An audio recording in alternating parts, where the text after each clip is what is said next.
Oh, mi amado público, déjenme hablarles de una época muy lejana. Hablemos del ya distante año 2019.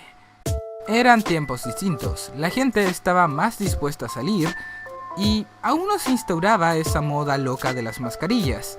Me pregunto por qué. En fin, ese año pasaron algunas cosas muy locas. En mi país, Chile, por ejemplo, como que nos dimos cuenta que los políticos no estaban haciendo un muy buen trabajo. Pero, no es como que eso importe mucho, ¿verdad? Ya que del otro lado del mundo había ocurrido algo mucho más interesante. Un manga estaba vendiendo más tomos que One Piece. Y esa obra era Kimetsu no Yaiba. No es la primera vez que esto pasa y espero por favor que no sea la última. Mangas como Death Note o Nana habían sido capaces de superar al titán por un breve periodo de tiempo.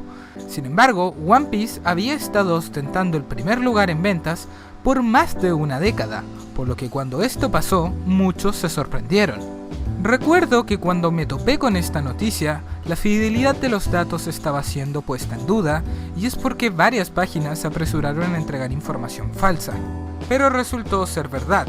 Oricon, la empresa que se encarga de posicionar este ranking, colocó a Kimetsu no Yaiba en el primer lugar con más de 12 millones de copias vendidas. ¿Se lo imaginan? 12 millones de personas viendo lo que haces. ¿No suena hermoso? ¿Cómo pasó? ¿Qué factores crearon este milagro? ¿Por qué estoy haciendo estas preguntas cuando todos sabemos que fue gracias al anime?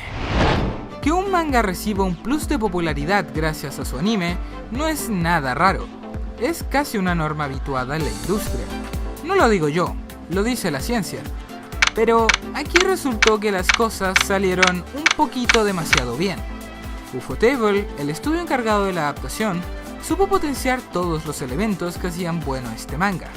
Las batallas, los personajes, las escenas dramáticas, lo kawaii que es Nezuko, todo había parecido subir su nivel. De por sí, este estudio tiene una muy buena reputación entre los más adeptos al anime. Después de todo, nos entregaron joyas como Fate Zero. Así que cuando el manga explotó en popularidad, no faltaron las opiniones de que todo lo bueno de la obra provenía solamente del estudio de animación.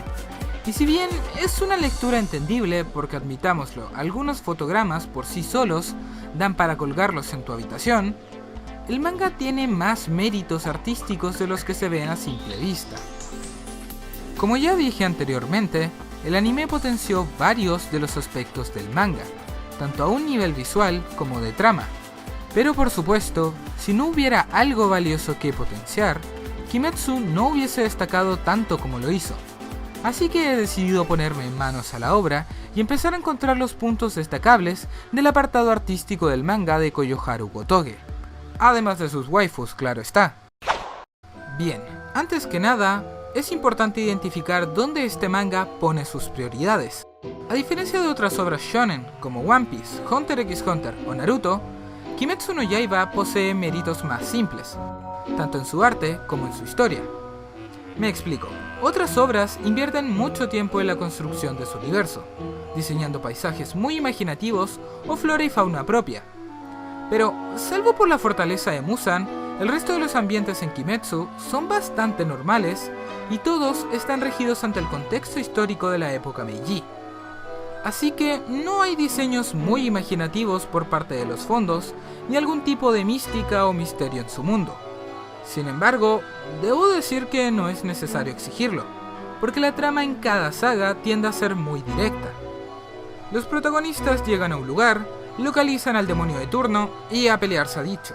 Es simple, pero en el buen sentido de la palabra, ya que hace la historia más centrada y deja claras las prioridades de Kimetsu, siendo estas sus personajes, sus batallas y los temas que trata.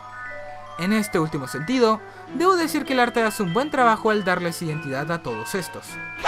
Como primera impresión, el arte de Gotoge no es el más comercial que digamos, sobre todo si hablamos de los primeros capítulos de esta obra. El trazo puede llegar a ser un poco errático, sus personajes son algo cabezones, y a veces hay problemas en cómo se dibujan algunas extremidades. Además, cuando se trata de mostrar viñetas pequeñas, sus personajes... aún así, hay cosas muy destacables. Gotoge tiene un muy buen trabajo de poses, ya que la mayoría se entienden bien a la hora de las peleas.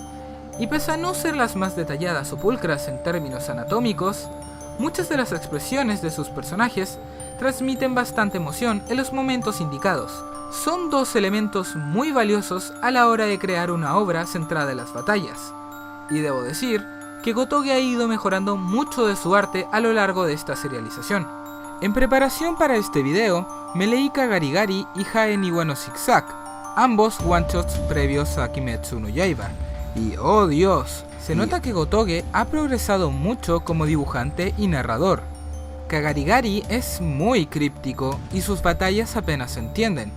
Y en Hae ni wa no Zigzag, el diálogo es muy poco natural y el protagonista te tira a la cara sus pensamientos y filosofías. ¡Cállate, por favor! Es probable que alguno de estos fallos sean más que nada por su formato de one-shot, pero si algo me sirvió leer estas obras fue para darme cuenta de dos cosas. Uno, lo mucho que Gotoge ha avanzado a la hora de narrar sus historias y expresar sus ideas, y dos, que se nota que su dibujo ha tenido una identidad visual desde sus inicios. Gotoge tiene formas muy propias de dibujar ciertos elementos. El cabello es un buen ejemplo. Tiende a dibujar mechones muy grandes y les da una especie de terminación rectangular, dándoles una estética bastante peculiar. Zenitsu es el ejemplo más claro. Su pelo casi parece confeti. No me parece un fallo, ya que hace muy distintivas a las cabelleras, pese a lo artificial que puedan parecer algunas. Les da un toque único y además se complementan bien con el siguiente elemento, los patrones, es decir, figuras artísticas que se repiten de forma consecutiva en una imagen. Funcionan a un nivel instintivo, ya que gracias a su abstracción, distintos tipos de formas ayudan a evocar diversos tipos de temáticas o sensaciones. El uso que le da Gotoge a los patrones es de las cualidades más características que tiene su arte. Están puestos en todas partes, en los entornos, en algunas armas, marcas en el rostro, pero por sobre todo en las vestimentas. Si nos fijamos en los aoris de los pilares o en los kimonos de otros personajes, podremos ver el recurrente uso de patrones en todos ellos, estando todos muy bien implementados. Por un lado, aportan una estética propia a cada personaje y ayuda a distinguirlos, y por otro, las figuras sirven como un anticipo para entender cuál es la personalidad de cada quien, o sus poderes, o a veces incluso ambos. A ver, que si veo un tipo con patrones de telarañas en su ropa u otro con llamas, pues como que ya me hago una idea de por dónde van los tiros. Vi un video de IXN Media que habla sobre la caracterización de los pilares de Kimetsu y sobre cómo esta obra sabe exhibir las personalidades de su elenco a través de los diseños. Y aunque se fijaba más en el anime, estoy de acuerdo con casi todos sus puntos. Desde el tipo de cuerpo que poseen hasta las vestimentas que portan, todo dice algo. Es en resumen un buen diseño de personajes para un shonen de peleas, ya que estos tienden a contar con personalidades muy excéntricas.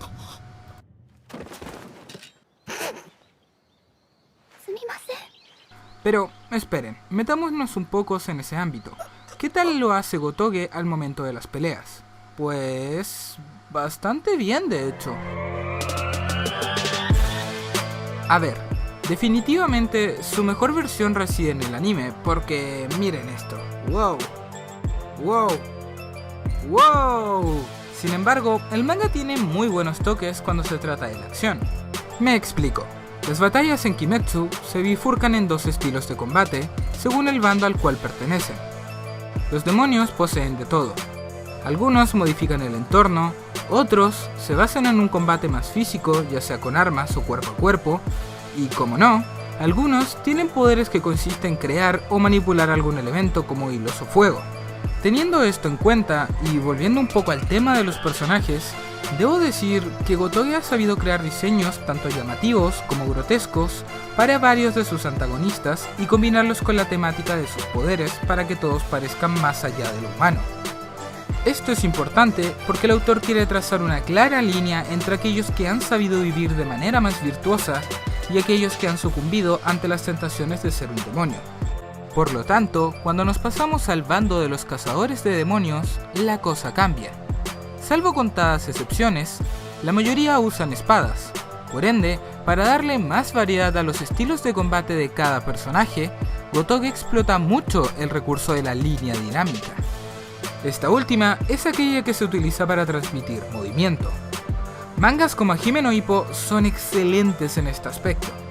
Si observamos los puños, se puede notar el efecto de velocidad por la forma en que se traza la silueta de los guantes. Y si nos fijamos en el arco que deja atrás, se puede ver la trayectoria del movimiento completo. Gotoge no es tan bueno como George Morikawa a la hora de transmitir un movimiento tan preciso de manera convencional, pero sí que gana varios puntos por personalización. Y el mejor ejemplo de esto es, sin lugar a duda, los alientos que maneja Tanjiro junto a los pilares y compañía, ya que cada una de estas técnicas tienden a tener una línea de movimiento propia.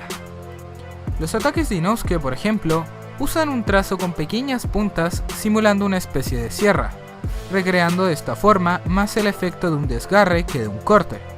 Mientras que espadazos como los de Tomioka, el pilar del agua, o Sanemi, el pilar del viento, dan la apariencia de representar sus respectivos elementos, teniendo distintos tipos de variaciones como torbellinos o una que otra defensa.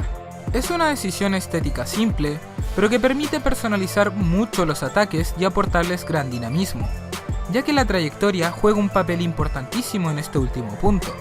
Si miramos con atención, se puede hacer una clara distinción entre los ataques como los de Zenitsu, que al estar basados en el rayo, suelen ser más rectos y directos, a los del pilar de la serpiente Iguro, cuyos estilos son más ondulantes e impredecibles. Hasta cierto punto es similar al efecto de las espadas láser de Star Wars, pero más amplificado, ya que esta forma de representar el movimiento tiene tres grandes ventajas. 1. Le da un valor más estético y personalizado a los ataques, ya que le permite usar patrones simulando una especie de danza. 2. Se puede ver el recorrido completo del arma, enfatizando los giros del cuerpo, dándole una especie de toque más acrobático. Y 3. En peleas más multitudinarias, es más fácil distinguir los ataques por el tipo de halo que cada arma deja. Evidentemente, la mejor ejecución de este elemento se queda en el anime, porque el color añade mucho a la hora de darle más espectacularidad a este componente, junto con, claro está, el movimiento de la animación en sí. Pero, a fin de cuentas, esto no le quita mérito a Gotoge.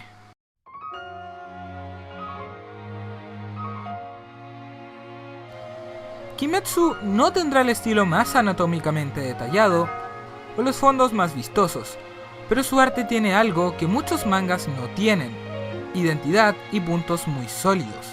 Varios de ellos son sutiles, pero eso no quita que estén ahí.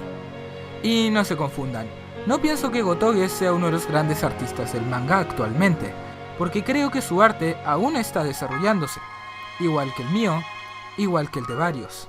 Y por eso lo analizo y lo valoro, ya que para mí es un claro ejemplo de cómo explotar lo mejor de tu arte para entregar una historia más que entretenida. Kimetsu no Yaiba no será una obra maestra, pero es humilde en sus aspiraciones y sabe lo que puede hacer y cómo hacerlo. A la hora de la verdad, entrega casi todo lo que promete de una u otra forma, y por lo menos para mí eso la hace una obra más que digna de ser vista.